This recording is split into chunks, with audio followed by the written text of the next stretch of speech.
You've had extensive experience in targeting on the local TV level. Now with the rollout of more big data sets and the ability to be a bit more addressable on local, where do you think local TV will figure in the TV landscape? Will it become so much more efficient and really come into its own? That's more or less my question. Okay. So I think, are we talking about broadcast and cable? Yes. Okay. And if there's a difference, let's talk about the differences. Okay. I think there's the ability to really, really take advantage of local, and now with systems and solutions available where you can aggregate, you can target specific either geo or demo targets, and then you can aggregate that all up to be like you know, an unwired network.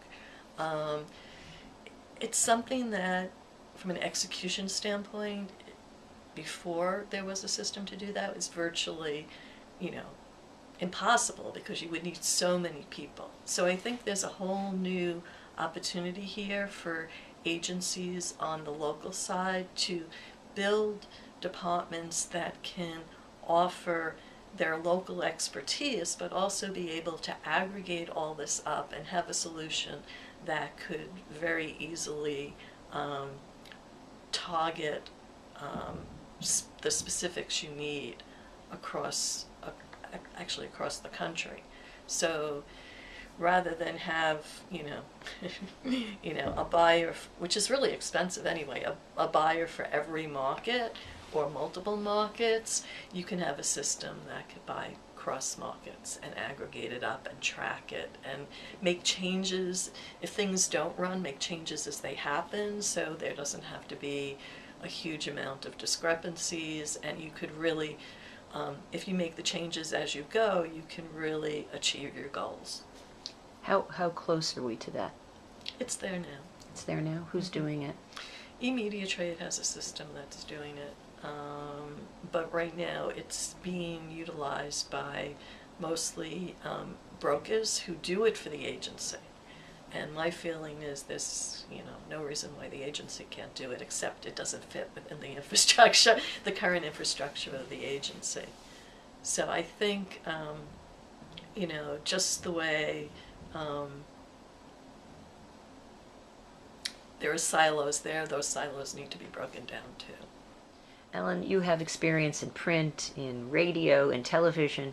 If you were to take all of your experiences from your past and what you're going through now, can you give me some predictions for the media landscape for the next 3 to 5 years? It's going to change. Continue to change, huh? It's going to continue to change. I mean, I can't imagine what new devices there are going to be, but I believe that in order for this industry to get their arms around everything, they really need to change. And I see it.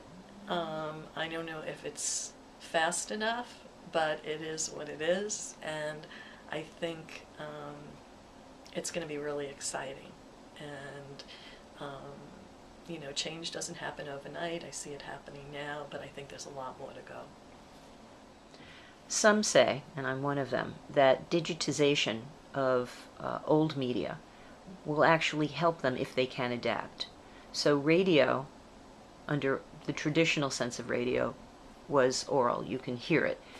Once it becomes digitized and it's on the internet, you can also include text, you can also include streaming video. Does this help an old type of media adapt to the new world, or does it present a new set of challenges? What is your opinion? I think it presents a new set of challenges because, again, what it always comes back to is how do you measure it and how do you monetize it, right? And until you figure that out, it's going to be challenging.